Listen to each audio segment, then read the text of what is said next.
Petrus telah belajar dari Tuhan Yesus bagaimana mengasihi Allah yang sesungguhnya. Demikian juga dengan kita sebagai orang-orang yang percaya. Allah dapat menerangi kita, mengajar kita melalui firman Tuhan untuk membuat kita dapat mengasihi Allah dengan segenap hati, dengan segenap jiwa, dan dengan segenap kekuatan kita, sehingga kita dapat mengasihi sesama kita seperti kita mengasihi diri kita sendiri. Sehingga Tuhan Yesus berkata kepada Petrus juga kepada kita, "Gembalakanlah domba-dombaku." Di dalam dunia yang gelap dan jahat ini, lebih mudah bagi kita untuk kita dapat melakukan dosa, kejahatan, kemunafikan, keserakahan, fitnah, iri hati, dengki, dan lain sebagainya. Tetapi Tuhan Yesus datang ke dalam dunia ini untuk mengajarkan kasih-Nya kepada kita. Aku memberikan perintah baru kepada kamu, supaya kamu saling mengasihi. Sama seperti aku telah mengasihi kamu, demikian pula kamu harus saling mengasihi. Tuhan Yesus tidak hanya mengajarkan kasih-Nya kepada kita, tapi Tuhan Yesus telah memberikan kasih-Nya, kasih yang tanpa syarat itu. Tuhan telah merelakan diri-Nya untuk mati di atas kayu salib, tetapi sesungguhnya penyakit kitalah yang ditanggungnya dan kesengsaraan kita yang dipikulnya. Padahal kita mengira Dia kena tulah, dipukul dan ditindas Allah, tetapi Dia tertikam oleh karena pemberontakan kita, Dia diremukkan oleh karena kejahatan kita. Ganjaran yang mendatangkan keselamatan bagi kita ditimpakan kepadanya, dan oleh bilur-bilurnya kita menjadi sembuh. Manusia duniawi akan berpikir bahwa kematian Tuhan Yesus di atas kayu salib itu adalah suatu kebodohan, suatu kelemahan, suatu kehinaan. Tetapi bagi kita yang percaya bahwa salib itu adalah kekuatan Allah. Melalui kematian Yesus Kristus di atas kayu salib, maka kuasa iblis dan pemerintahannya telah dilucuti, dikalahkan, dan dibuat tidak berdaya lagi. Iblis dijadikan tontonan umum pada waktu Tuhan Yesus Kristus menggiring iblis sebagai tawanan dalam pawai kemenangan Tuhan Yesus Kristus. Dan iblis tidak berhak lagi atas orang-orang percaya, karena Tuhan Yesus sudah membuka dan membebaskan kita, orang-orang percaya, dari segala rantai kuasa dosa, kuasa iblis, dan kuasa maut. Inilah iman, pengharapan, dan kasih kita kepada Tuhan Yesus Kristus yang menjadikan kita kuat, sabar, dan tak tergoyahkan oleh apapun juga. Karena jika Allah di pihak kita, siapakah yang akan melawan kita? Tidak ada. Waktu itu suaranya menggoncangkan bumi, tetapi sekarang Ia memberikan janji, satu kali lagi aku akan menggoncangkan bukan hanya bumi saja, melainkan langit juga. Jadi apa yang ada di dalam dunia ini akan digoncangkan oleh Allah, dan satu kali kelak bukan hanya bumi ini saja yang digoncangkan, tetapi langit juga.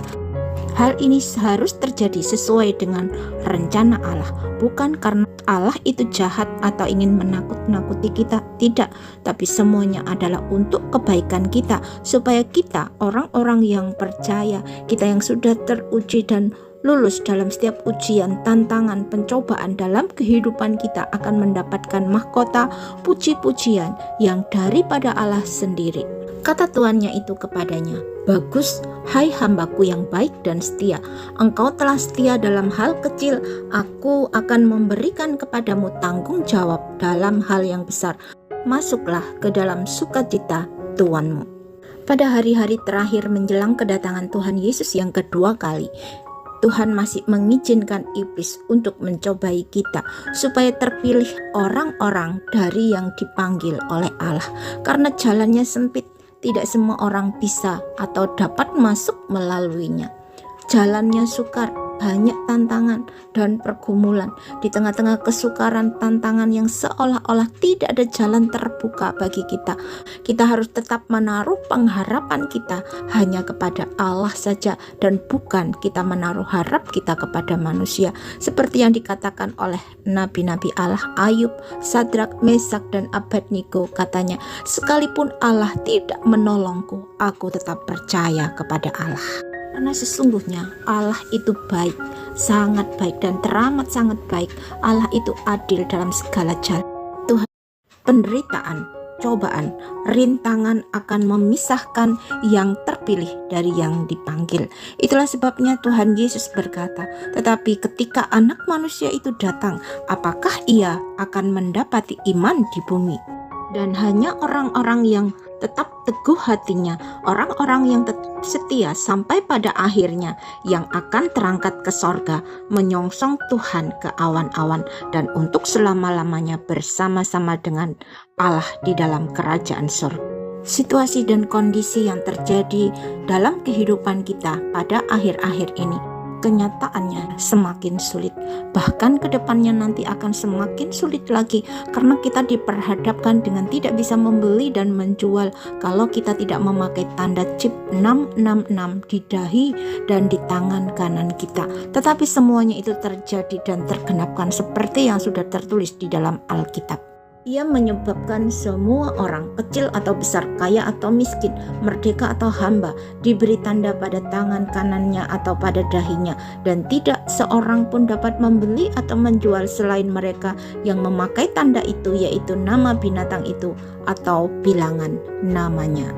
Sebagai orang-orang yang percaya, kita harus berlaku bijaksana untuk kita tidak takut ataupun khawatir akan semua yang terjadi di dalam dunia ini. Karena ketakutan dan kekhawatiran kita tidak akan dapat menolong kita, tetapi justru akan memperburuk keadaan kita. Karena apa yang sudah tertulis di dalam Alkitab akan terjadi dan tergenapi sesuai dengan waktunya Allah sendiri. Adalah lebih bijaksana bagi kita untuk kita dapat meneladani ketabahan dan kesetiaan orang-orang beriman itu, seperti Habel, Henok, Nuh, Abraham, Ishak, Yakub, Yusuf, Musa, dan lain sebagainya. Kalau kita meyakini dengan iman percaya kita bahwa hanya Allah saja satu-satunya penguasa dan yang mengendalikan segala sesuatu yang terjadi baik di bumi maupun di sorga, maka kita harus tahu juga firman-Nya yang menyatakan, sesungguhnya mata Tuhan menjelajahi seluruh bumi untuk melimpahkan kekuatan-Nya kepada mereka yang tulus hati kepada Dia. Jadi setiap gerak-gerik kita, isi hati pikiran kita, setiap ucapan yang keluar dari mulut lidah kita, sikap hidup kita, bagaimana cara kita menghadapi setiap permasalahan, situasi, kondisi hidup kita setiap hari, baik kita di rumah, di pekerjaan, di tempat pelayanan, di gereja, atau dimanapun kita berada, semuanya diawasi, diperhatikan, dan dinilai oleh Allah sendiri. Tujuannya adalah apakah kita layak dan berkenan di hadapan Allah atau tidak.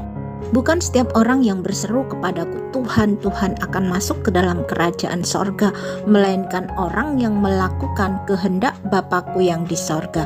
Apapun yang kita lakukan dan perbuat selama kita hidup di dalam dunia ini, semuanya tidak ada yang luput dari pemandangan mata Allah, karena tidak ada satu makhluk pun yang tersembunyi di hadapannya, sebab segala sesuatu telanjang dan terbuka di mata Dia yang kepadanya kita harus memberikan pertanggungan jawab.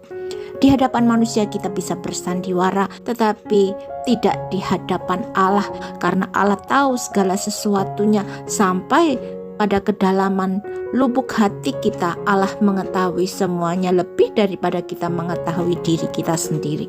Sikap Petrus di dalam menghadapi teguran, koreksi dalam hidupnya, Petrus tidak mudah tersinggung. Yesus berpaling dan berkata kepada Petrus, "Enyahlah iblis, engkau suatu batu sandungan bagiku, sebab engkau bukan memikirkan apa yang dipikirkan Allah, melainkan apa yang dipikirkan manusia." Petrus memiliki hati yang terbuka dan tidak mudah tersinggung. Harus ditegur oleh Tuhan di depan umum dan dikatakan sebagai iblis. Berbeda dengan Yudas Iskariot yang gagal dalam ujian hidupnya, dan karena Yudas mudah tersinggung sekalipun Tuhan tidak menyinggungnya. Dan akhir hidup Yudas adalah kegagalan dan berakhir dalam maut. Jadi sikap hidup kita, reaksi kita terhadap teguran, nasihat adalah sangat menentukan apakah kita adalah orang-orang yang diperkenan oleh Allah atau tidak. Seluruh kitab suci diilhamkan Allah dan bermanfaat untuk mengajar, untuk menyatakan kesalahan, untuk memperbaiki kelakuan, dan untuk mendidik orang dalam kebenaran. Dengan demikian tiap-tiap manusia kepunyaan Allah diperlengkapi untuk setiap perbuatan baik.